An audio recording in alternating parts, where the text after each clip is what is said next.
Moreno, o mestre. As adolescentes de Hudson, do filme mudo A Sociometria. A senhora Fanny French Morse deve ter causado um impacto tão grande em Moreno que, em seu registro autobiográfico, depois de mais de 40 anos de tê-la conhecido, ele declara: "Desde o momento em que conheci essa mulher rechonchuda, forte, com uma personalidade decidida e poderosa, tive de dizer que era a mulher mais extraordinária que havia encontrado." Acrescentando: a doutora Morse era uma grande educadora e uma administradora magistral. Tinha a seu cargo aproximadamente 10.000 meninas entre as idades de 12 e 18 anos. A escola em si tinha cerca de 500 meninas. As demais estavam em casas de acolhida ou em liberdade condicional com suas famílias em todo o estado. A doutora Morse estava à frente de seu tempo ao notar que as meninas desfavorecidas e delinquentes que chegavam a ela necessitavam de educação e oportunidades. Sempre segundo Moreno, ele permaneceu em Hudson por 1 ano fazendo a pesquisa que formou a coluna vertebral de Who Shall Survive. Mas antes de o livro sair, os resultados preliminares já tinham sido revelados, como se lê no New York Times de 3 de abril de 1933. Emotions Mapped by New Geography, anunciava o jornal, sobre uma primeira série de gráficos que tentam retratar as correntes psicológicas das relações humanas, por meio de linhas de várias cores, ou seja, o vermelho para o gostar, o preto para o não gostar, e o azul quando o sentimento é simplesmente indiferente. Para além dos dados obtidos até então na escola de Hudson, no entanto, o Times publica uma extrapolação feita pelo psiquiatra, segundo a qual é possível estimar que, proporcionalmente, há de 10 milhões a 15 milhões de indivíduos isolados nos Estados Unidos. Consequentemente, afirma Moreno, eles sofrem, estão descontentes e refletem sua infelicidade na vida dos outros. Para ele, com a ajuda desses gráficos, haveria uma oportunidade não apenas de compreender a miríade de redes de relações humanas, como também de fazer que as pessoas rejeitadas pudessem se transferir para outros ambientes, onde elas possam se tornar seres humanos felizes. E para deixar mais clara sua intenção nesse momento, ele observa que se conseguíssemos mapear toda a cidade ou uma nação inteira, o resultado seria um intricado labirinto de reações psicológicas que apresentariam a imagem de um vasto sistema solar de estruturas intangíveis, influindo poderosamente nas condutas, como a gravitação faz com os corpos no espaço. Enquanto não se consegue, pelo menos, determinar a natureza dessas estruturas fundamentais que formam as redes, conclui Moreno na nota. Estamos trabalhando às cegas, em um esforço aleatório para resolver problemas causados pela atração, pela rejeição e pela indiferença de grupos. Ainda antes de lançar sua obra-prima, Moreno realiza sua primeira experiência cinematográfica ao produzir Spontaneity Training, um filme mudo em preto e branco de cerca de 22 minutos. O material é importante, por um lado, porque confirma o papel pioneiro do psiquiatra no uso da tecnologia. Em seu artigo The Role of Film and Media in Mental Health, Joan Sutherland, professora da University of North Carolina, concorda informando que, em 1944, em um artigo intitulado Psychodrama and Therapeutic Motion Pictures, Moreno argumentava que os filmes poderiam revelar comportamentos similares ao dos clientes. Além disso, comenta Sutherland, um pouco adiantado para sua época, Moreno se antecipou à aclamada série de televisão norte-americana In Treatment em cerca de 60 anos. Spontaneity Training, por sua vez, é o primeiro documento de Moreno no qual aparecem as 3 fases que comporão o formato de seu futuro método psicodramático: aquecimento, dramatização e intercâmbio. A primeira parte do filme apresenta Dr. Moreno falando às estudantes em sua primeira sessão de formação sobre a teoria e o treinamento da espontaneidade, elementos baseados em fatos conhecidos da fisiologia e da psicologia, que oferecem um método simples e prático, para o direcionamento das forças que determinam o desenvolvimento da personalidade. Várias explicações dele aparecem sucessivamente na tela. Constrói-se uma série de situações que podem ocorrer no transcurso da vida comunitária, situações na vida do lar, no trabalho doméstico ou na empresa. As situações são, dependendo das necessidades mentais da estudante, escolhidas pela estudante ou sugeridas a ela pelo instrutor. As situações da vida são construídas de modo que uma função específica seja interpretada pela estudante. As situações da vida construídas a princípio são tão simples quanto possível. Quando isso é bem interpretado, as estudantes são colocadas gradualmente ou vão se colocando a si mesmas em situações cada vez mais complexas. Muitos traços que indicam dificuldades de personalidade chegam a se expressar: ansiedades, medo cênico, gagueira, tendências egocêntricas, postura inábil, teimosia, excesso de excitação, atitudes fantásticas e irracionais. Passo a passo, por meio desse tipo de formação, a estudante se torna capaz de superar essas limitações. Sobre o processo de aquecimento, Moreno o apresenta como um importante fator no treinamento da espontaneidade. É o aquecimento para um estado. É possível comparar isso ao fazer uma corrida antes de pular. Ao estado obtido, chamamos de estado impromptu. Agir no calor do momento é acompanhado de sinais fisiológicos e mentais, os indicadores de aquecimento. Eles são importantes como iniciadores de um processo emocional. Entre as 8 estudantes que participam do filme, Jean, Lorraine, Cluna, Ellen, Virginia, Ruth, Regina e Norma, Lorraine é a primeira a ilustrar o processo, no sentido de um estado de inspiração, para um trabalho de criação em argila. Seguindo as letras na tela, vemos a realização gradual começando com hesitação, depois com pensamento, e finalmente sendo inspirada por uma ideia. Este é um exemplo de estado totalmente aquecido. Já na segunda cena, simulada em um internato, Virginia e Ellen se aquecem para um estado interpessoal, uma relação mãe-filha. De improviso, a menina pergunta à mãe: "Posso ir para casa?" Ao que a mãe significativamente responde olhando o relógio: Não pode." Em sua segunda parte, o filme mostra 2 cenas completas nas quais a situação e os papéis são definidos a partir de um ato de transferência do instrutor. A anfitriã, 2 convidadas, a registradora de dados e Jean, a principiante no trabalho de garçonete, a quem cabe servir-lhes café. Na primeira cena, uma das convidadas se queixa: "Pedi café, você me serviu chá", ao que Jean se precipita e se envolve em uma discussão acalorada. Comentários de 4 das participantes. Os movimentos são desajeitados. O serviço foi ruim. Ela não sabe como carregar os pratos. Aproxima-se demais das convidadas. Não ouve o que uma convidada diz. E fica nervosa com facilidade demais. A convidada tem direito a reclamar. Na imagem, Moreno também faz uma análise de desempenho, observando que a principiante deveria dominar primeiro os gestos do serviço, começando o treinamento de preferência sem convidados presentes e acrescentando que Cluna e Lorraine, como convidadas, não são um trabalho dos mais fáceis para Jean.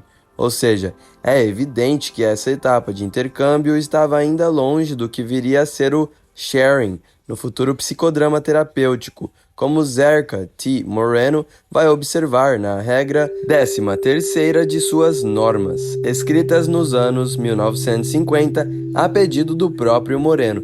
Não é a análise que se indica aqui, mas o amor e o compartilhamento do self. Na parte final do filme, depois de examinar com sua amiga o registro da aula, Jean de repente se dá conta de quão inadequado foi seu serviço, e na cena seguinte já aparece aceitando a crítica com um sorriso, ou seja, observa a tela. No decorrer da formação, Jean aprende a como responder a situações inesperadas e a diferentes tipos de clientes. O segundo intercâmbio também traz comentários positivos. Seu serviço é mais adequado, perdeu o olhar assustado, está mais segura de si e Tem um sorriso agradável e não fala além do necessário. Por fim, Moreno aproveita sua análise para introduzir pela primeira vez o conceito de átomo social, que ele depois vai desenvolver em Who Shall Survive, referindo-se às pessoas que atuaram com Jean como convidadas e as que ela nunca tinha encontrado ou que, ainda que tivesse encontrado, não teriam nenhuma impressão específica uma sobre a outra. Moreno observa no texto da tela que elas estão, em termos de sociometria, fora de seu átomo social.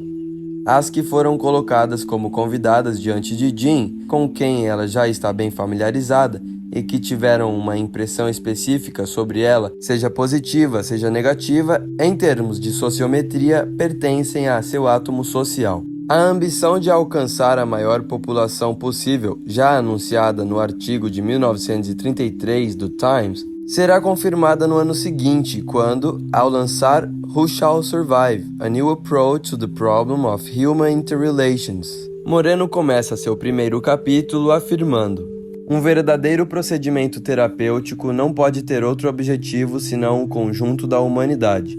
No entanto, nenhuma terapia adequada pode ser prescrita enquanto a humanidade não for uma unidade de alguma forma e enquanto sua organização continuar sendo desconhecida. Ajudou-nos no início a pensar, apesar de não termos prova definitiva disso, que a humanidade é uma unidade social e orgânica. Apesar de a primeira frase ter sido repetida à exaustão ao longo de toda a literatura especializada, a nota de conteúdo que a acompanhava parece ter passado despercebida, e por isso vale retomá-la. De fato, nela, Moreno menciona um fragmento do livreto Discurso sobre o Encontro, publicado anonimamente em 1924. O conflito terapêutico do médico que vai tratar um homem em determinado povoado, mas que se atrasa em sua chegada porque se encontra com muitos outros no caminho cuja enfermidade está vinculada à sua, e então sente que nenhum homem pode ser tratado separadamente, mas todos devem ser tratados juntos, se apresenta com as seguintes palavras: mas como eu não chego ainda ao lugar em que ele vive, por isso, entre o lugar do qual me despedi e o lugar onde ele vive, há muitos países. A cada país por onde passo há várias províncias, e cada província tem muitos povoados, e cada povoado tem mais de 100 ou mais de 1000 almas, e cada alma que encontro necessita de minha atenção. Além dessa chave para a compreensão da amplitude de sua visão terapêutica, outras raízes de seu pensamento aparecem nesse texto anônimo de 1924, revelando tanto dados sobre seu método de ação como a dimensão cósmica de sua filosofia. Para poder me encontrar, você deve iniciar seu caminho desde o princípio, do lugar de onde veio, de si mesmo, e quando tiver respondido adequadamente a si mesmo, deve começar com os que estejam mais perto de você, e quando tiver respondido adequadamente a eles, comece com os que vivem em sua casa. E quando tiver respondido adequadamente a eles, pode continuar a ir de um lugar para outro, não rápido demais nem lento demais, mas como tiver vontade.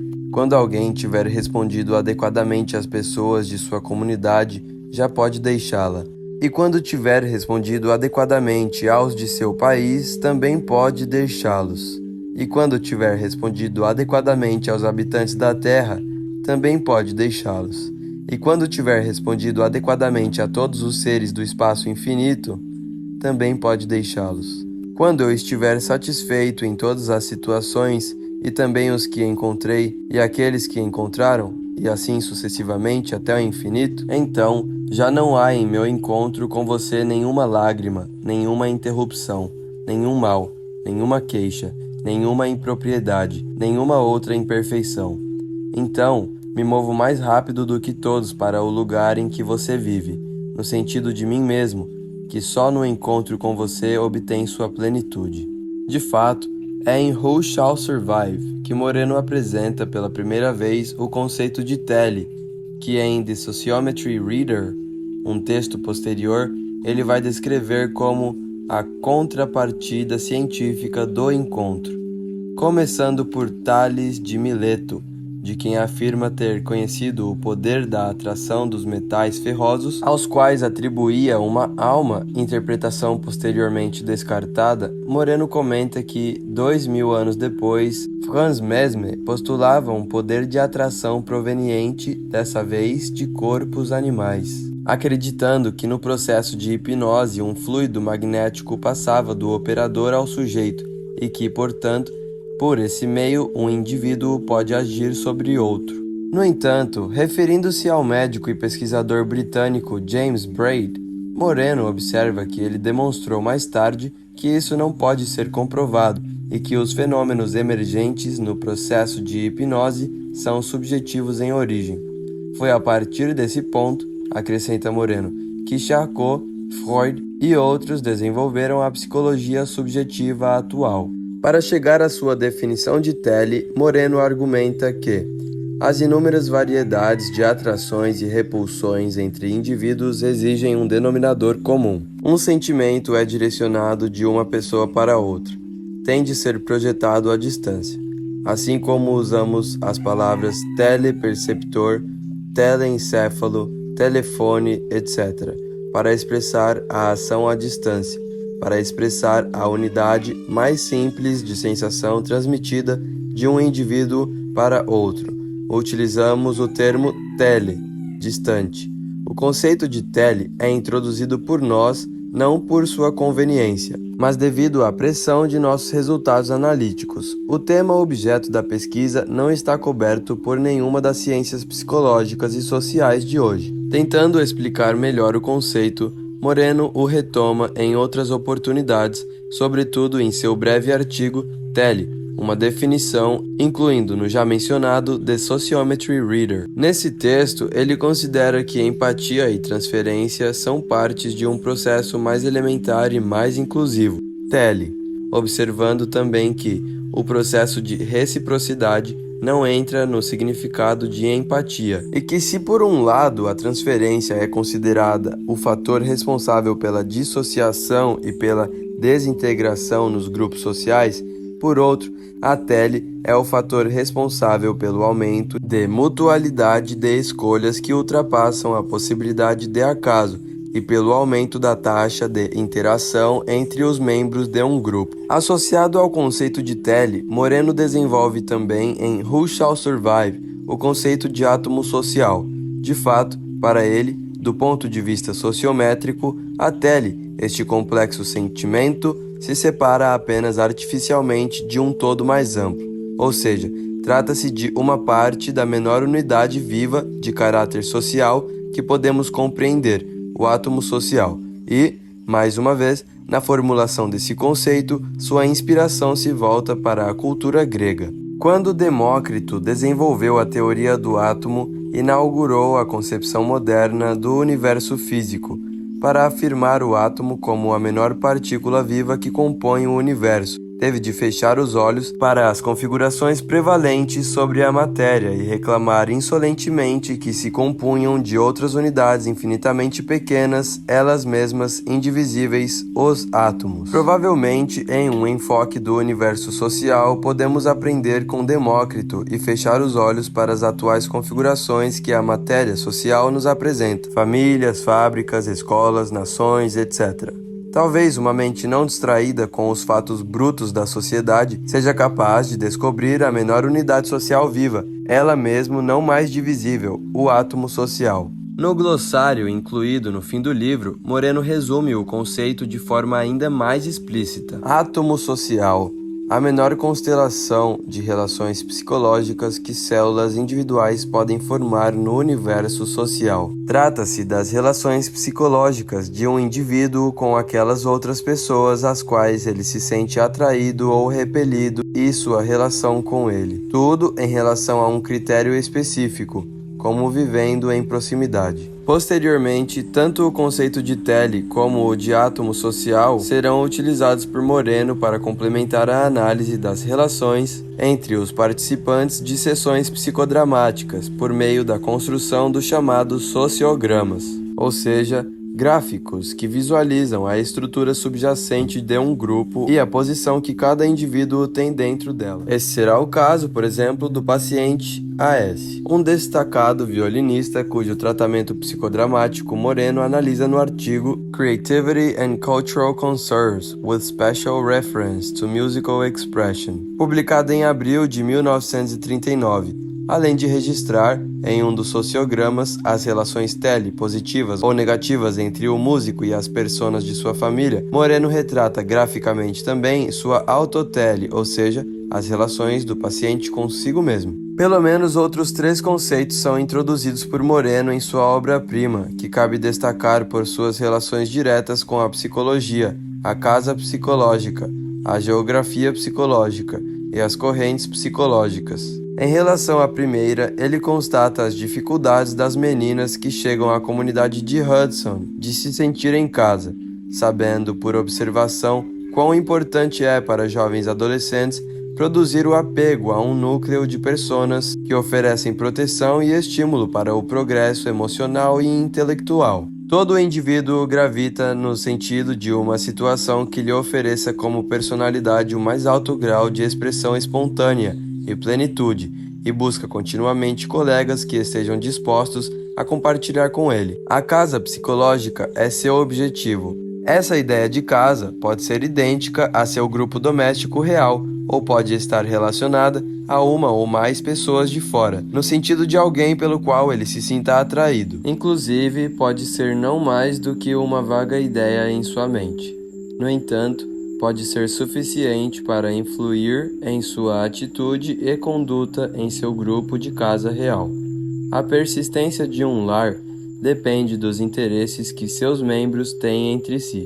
Qualquer lar, para ter êxito, deve contar com o apoio de uma parte do grupo. A única característica permanente, o único elemento invariável em qualquer estrutura da casa, é uma configuração de relações, um núcleo psicológico. Sobre o segundo conceito, Moreno observa que o mapeamento de toda a comunidade, a representação das inter-relações de seus habitantes e de suas coletividades em relação a 1. Localidade e 2. Correntes psicológicas entre eles é a geografia psicológica. Em relação ao terceiro conceito, o de correntes psicológicas, a descrição feita por Moreno, relacionada com o efeito tele, vem formulada assim: nosso problema é a expansividade social do homem e sua transmissão de emoções. A expansão social não supõe só quão intensa é uma emoção que se proteja para esta ou aquela pessoa, mas quantas pessoas uma pessoa é capaz de interessar, a quantas pessoas ela pode transferir uma emoção, e de quantas pessoas pode absorver emoções. Em outras palavras, remonta à origem de uma corrente psicológica. Em seu já citado Dicionário de Psicologia, por outro lado, Corsini registra a expressão geografia psicológica, atribuindo-a a Moreno e definindo-a como o padrão de toda a comunidade que mostra a localização e as inter-relações dos grupos dentro dela, com ênfase nas correntes psicológicas que fluem entre eles. Em seu artigo Clinical Foundations of the Therapeutic Spiral Model, Theoretical Orientations and Principles of Change, publicado em 2007 no livro Psychodrama, Advances in Theory and Practice, Catherine Hudgens afirma que no livro de Moreno, Who Shall Survive, ele declara que só as pessoas que são espontâneas sobreviverão. Nesse ponto, a psicóloga clínica norte-americana certamente se engana. De fato, tanto na primeira edição, 1934, como na segunda, 1953, a resposta para a pergunta feita por Moreno no título de sua obra-prima se manteve igual. É verdade que a publicação feita 19 anos depois foi amplamente revisada e ampliada, de 440 para 763 páginas. Mas o parágrafo final, no qual Moreno responde a sua própria pergunta, não sofreu nenhuma mudança. É possível que tenhamos ido longe demais com nossa falta de respeito pela sabedoria da natureza, assim como em tempos passados fomos longe demais em nosso respeito por ela. Pode ser que se demonstre, por fim, que os métodos lentos e cegos de planejamento da natureza por mais sábios que tenham parecido em uma etapa de nosso conhecimento, e por mais que parcialmente deficientes em outra etapa de nosso conhecimento, são verdadeiros, tomados em sua totalidade. Uma nova apreciação pode então surgir do sentido do velho mito ao qual todas as grandes religiões deram origem, em notável unissono. O mito do Pai que criou o universo para todos, que fez seus espaços tão imensos que todos podem nascer e de maneira que todos possam viver. Para alguém que começou seu livro afirmando que um verdadeiro procedimento terapêutico não pode ter outro objetivo que não o conjunto da humanidade, teria sido incongruente a conclusão de que só as pessoas que são espontâneas sobreviverão. Além disso, pelo que o próprio Moreno sugere, a espontaneidade não pode ser entendida como algo que alguém possui ou não. Trata-se de uma capacidade cujo desenvolvimento pode ser promovido por meio de atividades de treinamento, implicando diferentes graus de realização. Na citação feita parágrafos atrás, de um lado, ele afirma que todo indivíduo gravita no sentido de uma situação que lhe ofereça, como personalidade, o mais alto grau de expressão espontânea.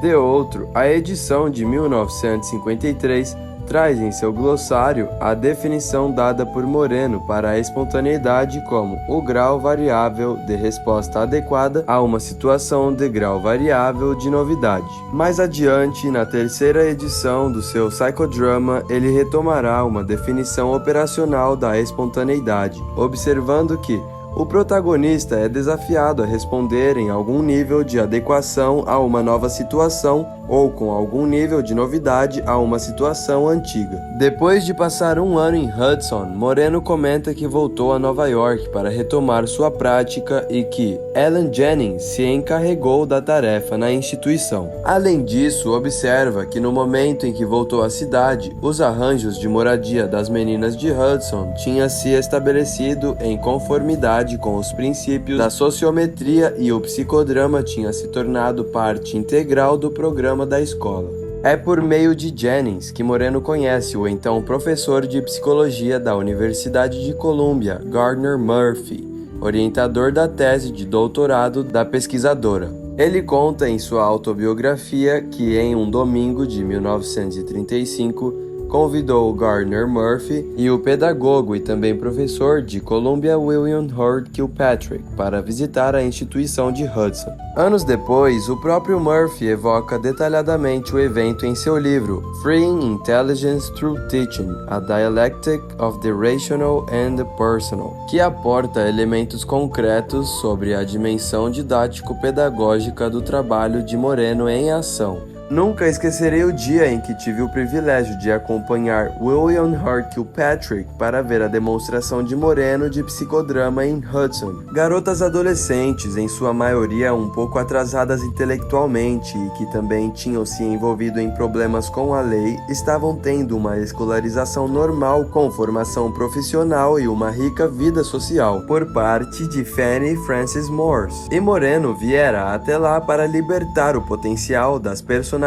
das meninas por meio da representação livre de pequenas cenas nas quais podiam se projetar. Tínhamos sabido de antemão apenas que o psicodrama dava a cada participante a oportunidade de lançar-se imediatamente e sem nenhum preparo em qualquer papel social que tivesse algum significado para ela. 25 meninas nos esperavam. Agora, meninas, disse Moreno, é uma tarde calorenta de verão. Vocês, Pauline e Ellen, estão circulando de automóvel pela avenida e param em um bar de estrada.